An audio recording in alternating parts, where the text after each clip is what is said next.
Este proyecto tiene como centro el arte y tiene como horizonte el romper la dinámica que en el medio rural existe de la desaparición de pequeñas producciones que inician y acaban el ciclo desde la tierra hasta el consumidor final, porque la realidad del medio rural, la realidad del campo, estamos en tierra de campos, pero mis argumentos se pueden aplicar en muchísimos lugares, incluso en el planeta. Es que siendo una industria difícil y habiéndose producido un fenómeno tan intenso de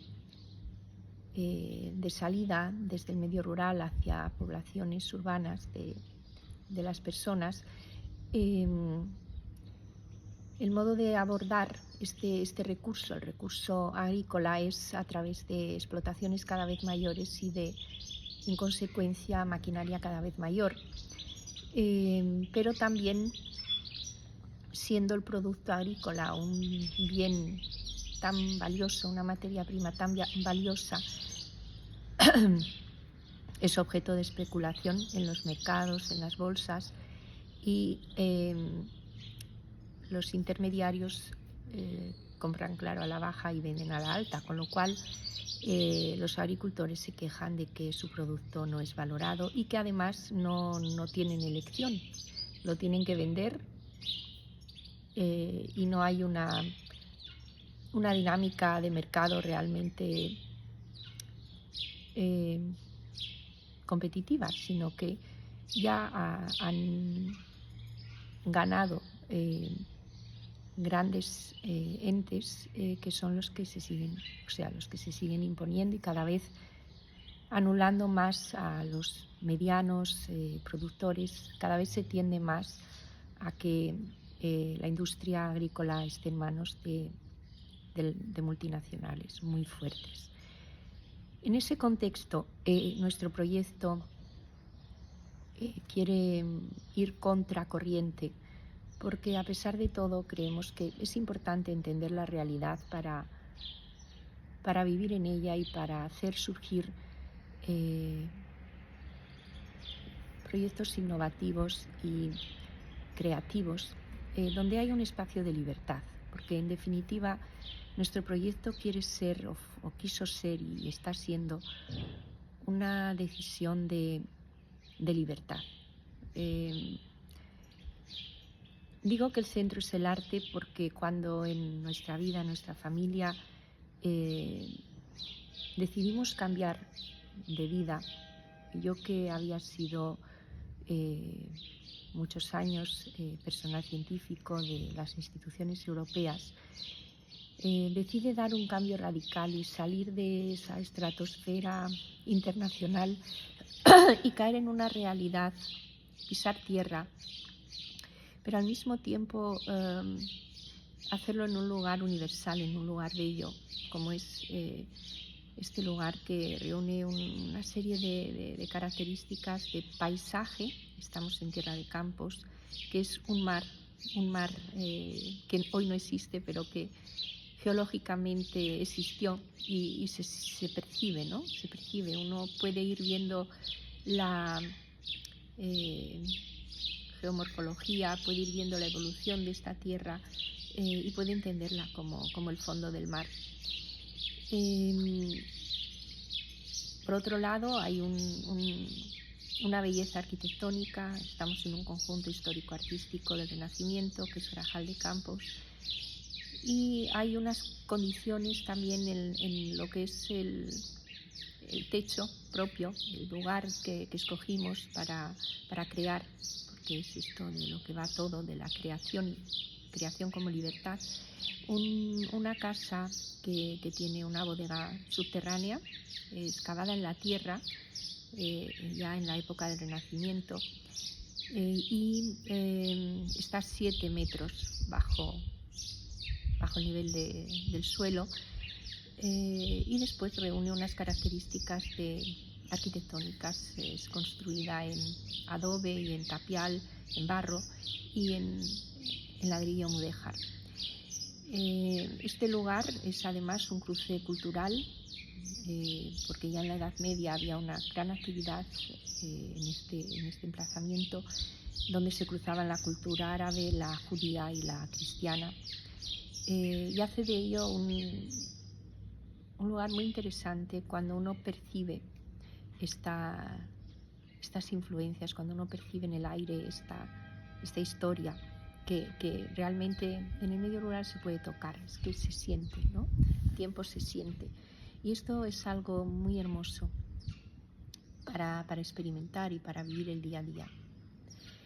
Y decía de todos modos que en ese contexto agrícola quisimos además emprender, además de la actividad artística, de la creación de un taller de arte, porque mi compañero es artista contemporáneo. De cualquier modo, para mí también el arte es importante. De hecho, uno de los motivos por los que me hicieron escoger este compañero en la vida era que mi padre también era un artista de alma. Él pintaba todos los días, no era un artista profesional, pero amaba el arte. Entonces todo ello me llevó a valorar el arte por encima de todo y la creación por encima de todo y la libertad que todo ello implica, porque yo creo que si hay un espacio de libertad es ese.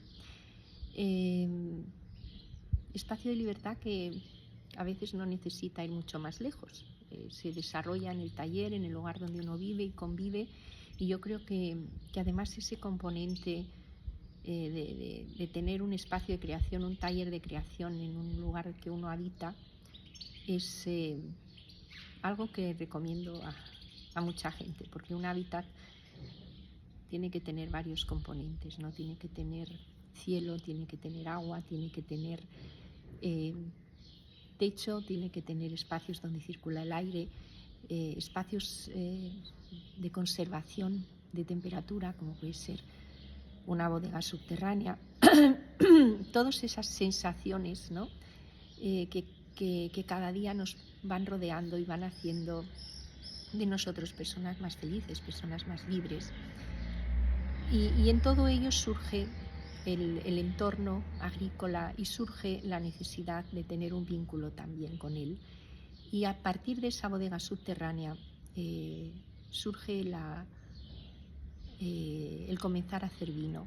Y el hacer vino nos lleva, de uvas que no eran nuestras, nos lleva a decidir tener nuestros propios viñedos, porque de algún modo el hacer vino exige un conocimiento detallado también de un trabajo que empieza en colaboración con la naturaleza, que es el trabajo de la propia planta y el trabajo del terroir y el clima y, en fin, las condiciones que entendemos también privilegiadas en este lugar para el cultivo de la vid y para la producción de una uva maravillosa.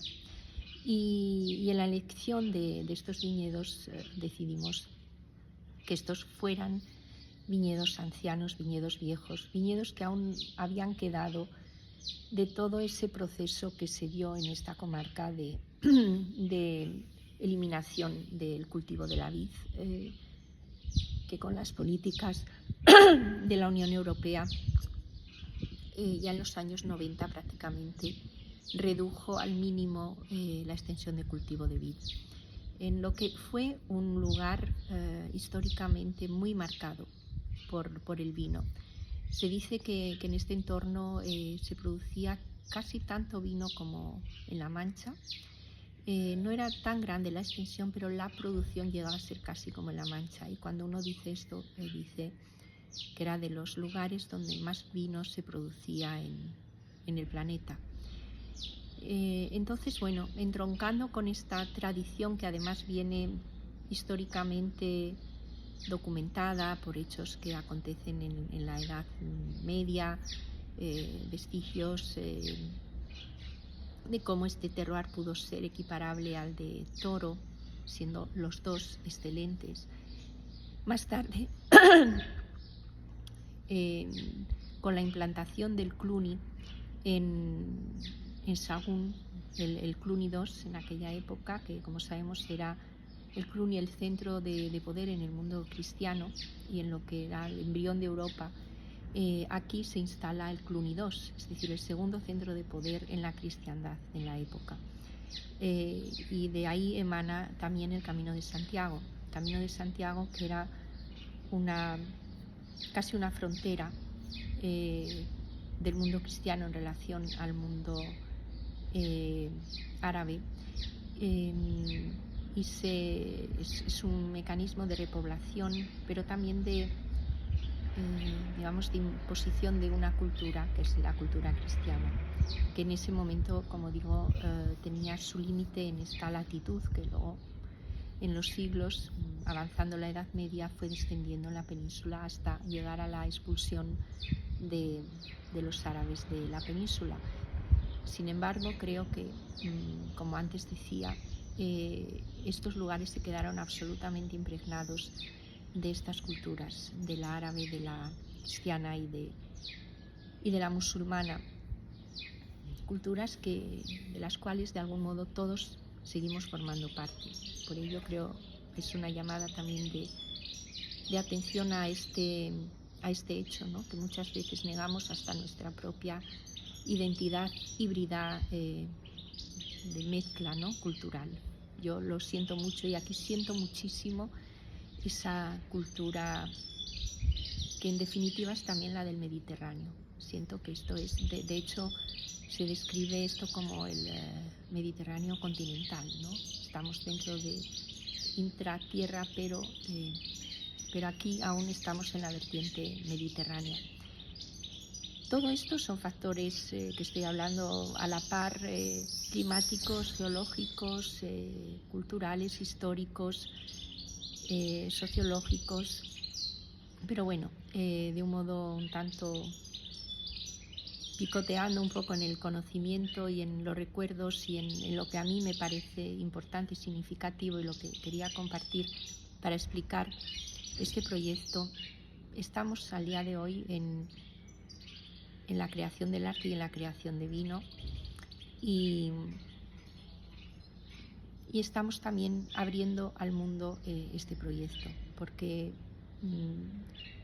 el hombre es un ser social y de algún modo todo lo bello ha de ser compartido, porque entre otras cosas lo que pretendemos, pero esto es una constante, ¿no?, en nuestra vida, y quizá aquí hago mención también a quienes han inspirado realmente todo esto. Para mí ha sido mis padres, ha sido mi origen.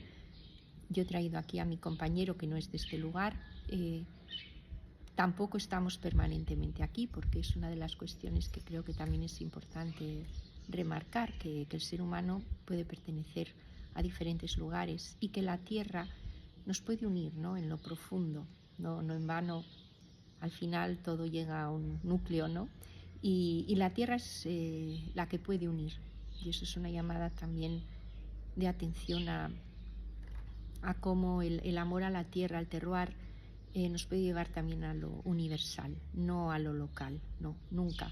Porque este proyecto tiene ambición de trascender y de llegar a aquellos que puedan conectar con él, que pueden ser de muchos lugares del mundo, porque eso es lo hermoso, ¿no? A partir de la raíz poder conectar con gentes que pueden llegar, que pueden estar en lugares dispares. Y de hecho, como digo, nuestra familia es también multicultural, porque mi compañero es esloveno, nuestros hijos nacieron en Portugal.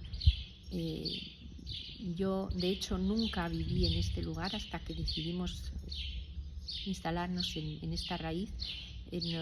Nací en Gijón, en una ciudad costera española, como muchas de las personas que en este fenómeno de vaciamiento del centro de la península, salvo la excepción de Madrid, ¿no? que aglutina gran parte de la población, pero luego esta dispersión en la periferia de lo que es el mundo interior de la península, bueno, pues yo también soy resultado de ello, y de hecho he ido un poco contracorriente al querer desarrollar este proyecto en este lugar. Bueno, espero que podamos seguir en contacto y un saludo.